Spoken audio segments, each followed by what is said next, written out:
We have a couple of partner clients who they have state programs and I don't mean unemployment, but that will help co-op salaries for like 25, 30% of salaries if you could, you can register as part of that. The states I operate in don't have that, but that's also worth looking at. I know bottom line is, and I'm hearing you loud and clear, you're looking to reduce your fixed monthly costs. It's a great time to find efficiencies. For us, we also obviously we self-impose. We have hiring and variable spending freezes during those times.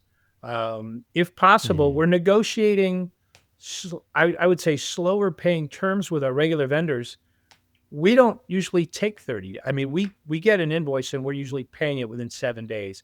I may ask Donna to touch base, and because we're a good customer that way, if we say, I know you gave us net 30, we're actually going to take it for the summer months. I hope that's okay, and make it a call ahead of time and phrasing it like that. And we've never been a problem. That goes a long way. If you need a little bit of grace there, and to your point, as we've been talking about seeking what we consider non-traditional but complementary revenue sources like museum work, or we'll trade if we get word that another labor company. I mean, they're obviously looking to keep their guys busy, but if they need two or three extra guys, we're going to give them the names of some of our Exactly. guys. But knowing that I can trust them and I'm going to get my guys back, right? We don't want to be competing to Yeah. lose. If you can find a good partnership like that, Yeah, that's a really, really great opportunity, because the reciprocity. Yeah, biggest fixed cost you're going to have, or not even a fixed cost, but a variable cost it's a variable cost for this hourly employee, but we really want to keep them because they're so valuable to us 9 months out of the year.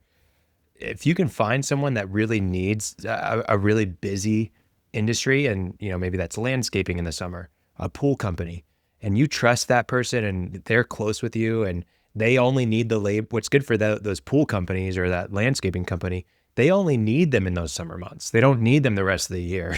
And so I, if you can use we've that, tried. that's a Although huge advantage. we have found a lot of times the wage rates of the guys that install and dismantle on the show floor are very, very good. So a lot of outdoor companies like you're describing don't pay that. And so my guys would rather take the 30 hours or Yeah. 25 hours. But the Yeah, point but I is mean, you they can need to you can see us even offering. subsidize it. Yeah. You can Well, that's subsidize it. true. That's a great If you're point. paying half if you're paying Great for point. only 15 hours versus 30 hours, that could get you to break even if you've Yeah. got 20 guys we're talking about. Yeah. So, yeah. Let me ask you maybe final subject to close out on. So we all go through it, and then you're going to re-enter a busy period again. And so for the trade show industry, it's lights out from early January all the way through May, maybe into mid June, with trade shows. And then there's going to be a lull, and it'll start picking up shows again in September, um, off the hook late September, October, November, right up until the holiday season. So as you're reemerging from that slow period and back into the busy period, um, any observations of what to consider? So for me, if we've laid off anybody or furloughed, um, can you get them back? What if they don't come back? What if you've lost them? Right?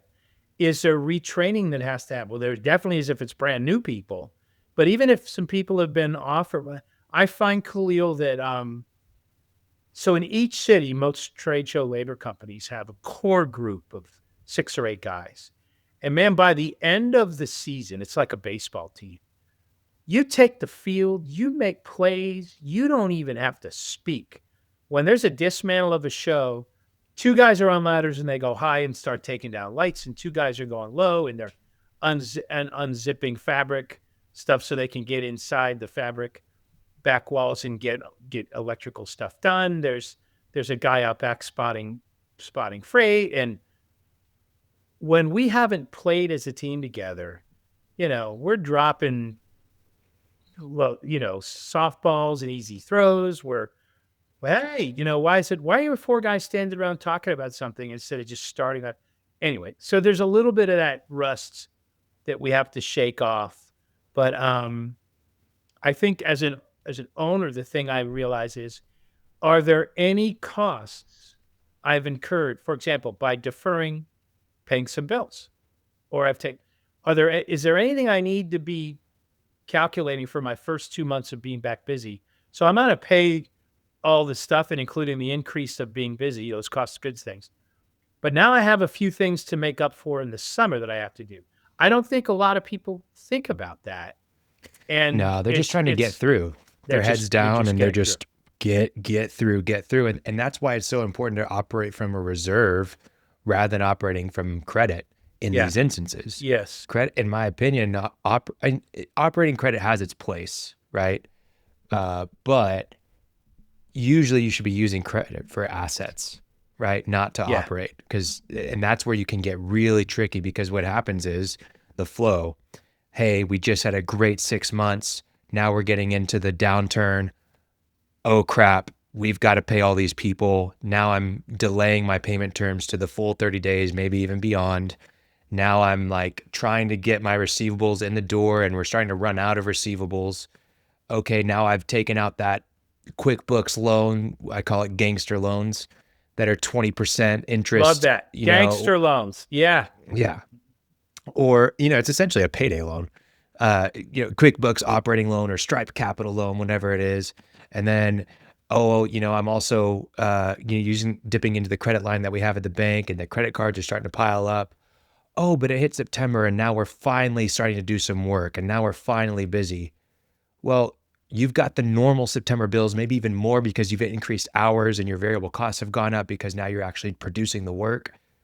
But you also have all the expenses that you should have had should have been paying in the first place. It's exactly right. And so it's actually not that you feel it that much in September or in June, July, and August. Maybe you're starting to really feel it in August, but in September, October, that's when it's the worst.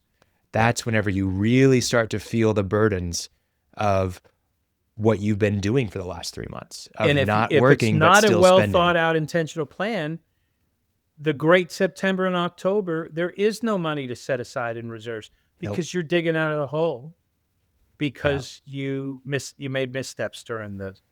Yeah. Well, and then you find people taking deposits for jobs and they think they're okay. They take the deposit for the job in August or in September and they're like, "Oh yeah, it's great. We got the money. We're going to be cool." But in reality, Circa 2018. Thank you for that flashback. Yeah. well, and what is it? Stealing from Paul? What can you give me that? Robbing Peter to pay Paul. Yeah. Yeah, robbing Peter to pay Paul is essentially what you're doing, right? Yeah. You're operating an internal Ponzi scheme of, taking money from this job to pay that job off, but it just, Yeah. it's mismanagement of funds. And I get it. If you're starting out as a company, really, that's kind of just a season that you've got to push through, in my opinion. It's true. Unless you were just the most diligent person that's been around the block before and all this kind of stuff. It's a learning experience. But if you've been operating for over 10 years and you've been doing this song and dance, for a long time, you've got to be a little bit more intentional about how you operate during these slow seasons. And it means being intentional about how you operate during the busy seasons and being frugal, putting aside money, pricing correctly, tracking your costs accurately, so that you can actually put aside that money and you can operate it. Really, again, I think the biggest, my one thing for this episode is, if you are operating your business on credit and that's how you operate, hey, certain businesses live and breathe and die by that, and whatever. That's just not me. But that is one of the biggest signs that you're going to have a really hard, slow season if everything's operated off of credit.